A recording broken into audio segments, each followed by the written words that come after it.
Assalamualaikum warahmatullahi wabarakatuh. Alhamdulillah wa syukurillah wa la haula wa la quwata illa billah. Wassalatu wassalamu ala Rasulillah wa ala alihi wa sahbihi wa man walah. Qala Allah Ta'ala, a'udzu billahi minasyaitonir rajim. Inna nahnu nazzalna dzikra wa inna lahu lahafidun. Bapak, Ibu, adik-adik jamaah salat subuh yang dirahmati Allah. Puji syukur kehadirat Allah Subhanahu wa taala atas karunia-Nya. Alhamdulillah kita bisa bersama-sama menjalankan salat subuh berjamaah di masjid yang kita cintai ini. Semoga langkah-langkah kita menuju ke masjid sampai dengan salat berjamaah kita diterima di sisi Allah Subhanahu wa taala. Salawat salam semoga tercurah limpahkan ke junjungan kita Nabiullah Muhammad sallallahu alaihi wasallam beserta keluarga, para sahabat dan para pengikutnya yang senantiasa menghidup-hidupkan sunnahnya. Bapak Ibu, hari ini masih terkait dengan nuzulul Quran. Kemarin Ahad pagi kita belajar tafsir Al-Quran tentang Al-Haq. Tadi malam kita mengikuti uraian hikmah bulan mulia dengan diturunkannya Al-Quran oleh Ustadz Qasdam Dawami. Hari ini saya sedikit melanjutkan terkait dengan Al-Quran. Membicarakan tentang Al-Quran itu nggak mungkin ada habisnya. Siapapun bisa.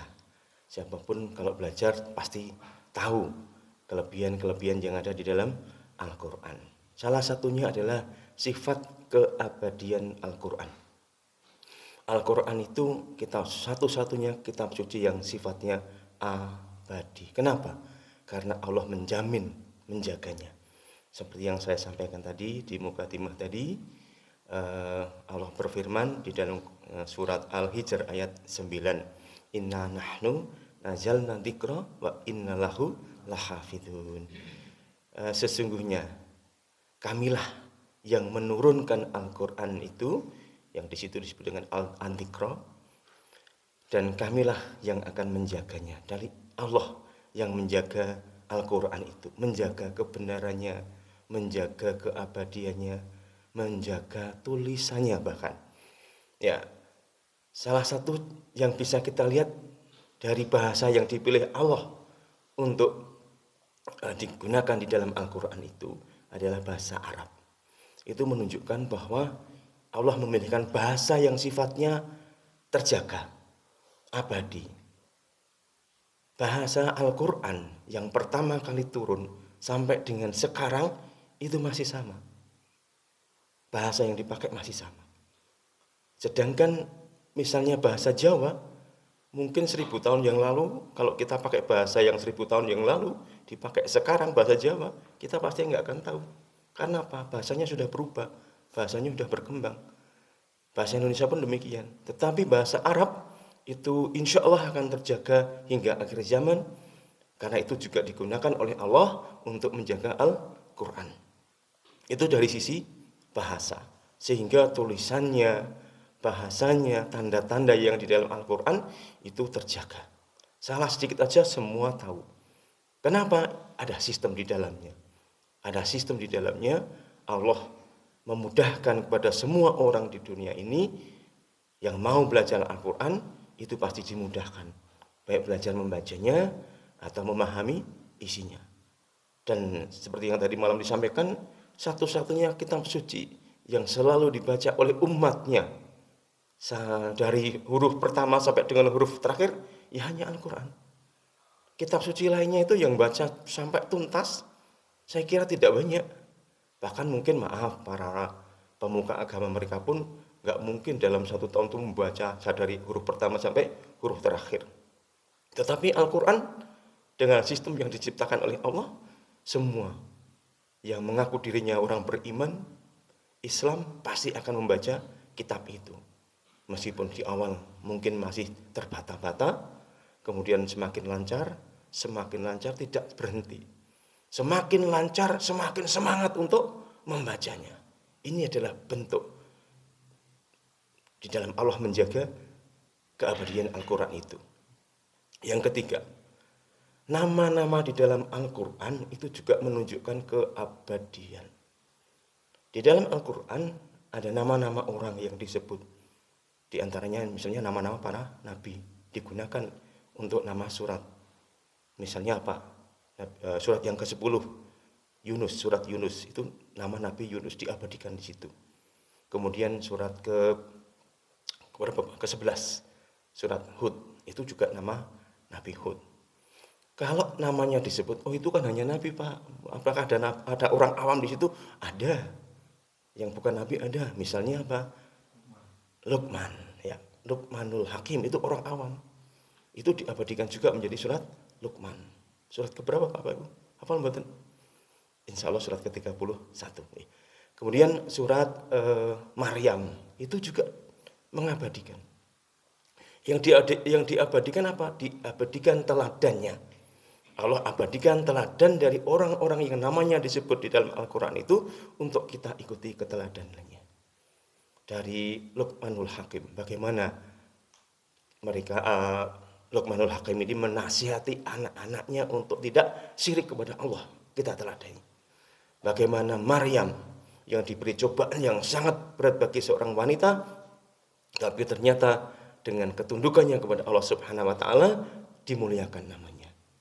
Kemudian juga nama Ali Imran.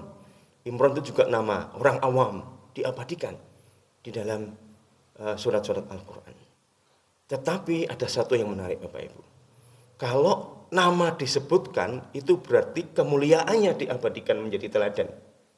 Tetapi kalau karakter yang tidak baik itu Allah tidak menyebutkan nama orangnya, tetapi yang diabadikan adalah sebutannya atau panggilannya.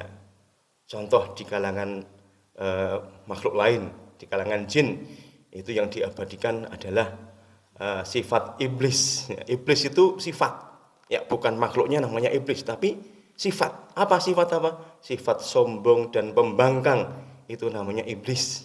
Jadi kalau ada orang pun yang sombong dan membangkang, ini bisa disebut dengan iblis, sifatnya sebagai iblis. Syaitan, setan itu bukan makhluknya, setan itu karakternya.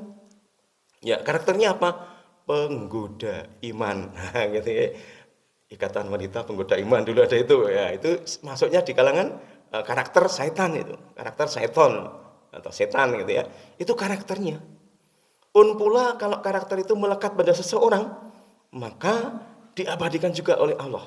Dan itu pasti terjadi, baik dari zaman dulu, sekarang maupun yang akan datang.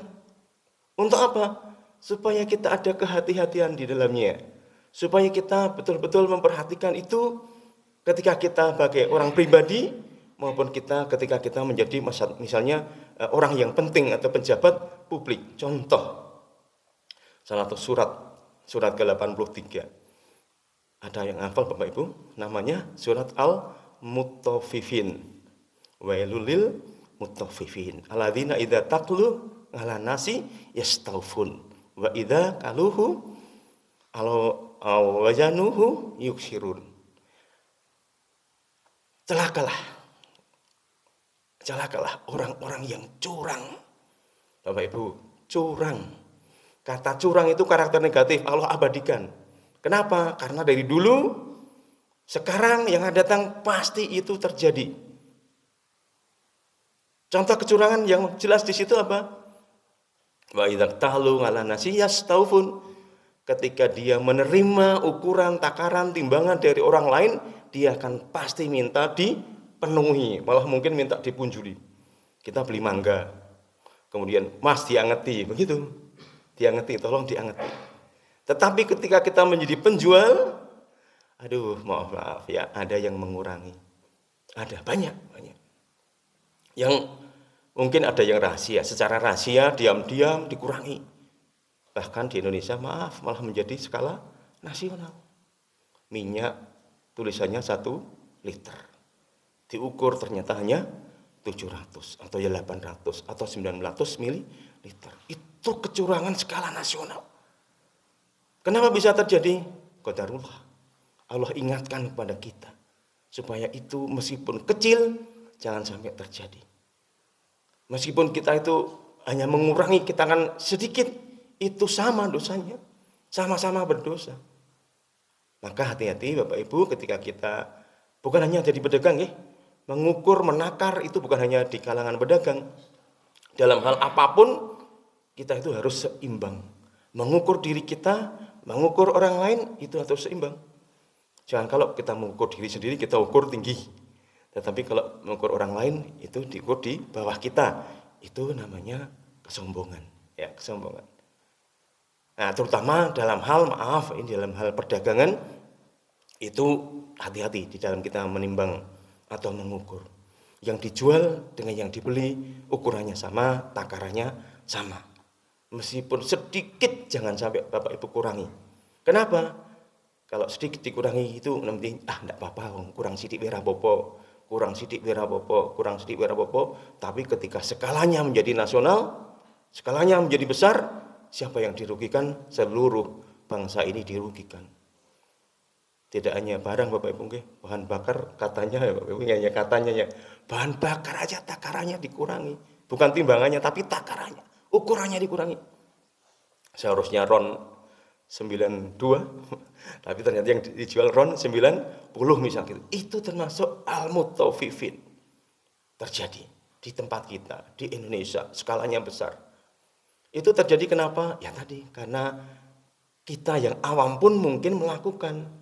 Dulu waktu kecil mungkin pejabat-pejabat itu tidak ngaji al-mutaffifin, mungkin ngajinya belum sampai al-mutaffifin, jadi nggak tahu kalau curang itu berdosa. Ya, itu Bapak Ibu. Jadi Allah menjaga Al-Quran dengan cara mengabadikan bahwa itu kebaikan-kebaikan atau contoh-contoh keburukan pelaku dosa itu diabadikan di dalam Al-Quran.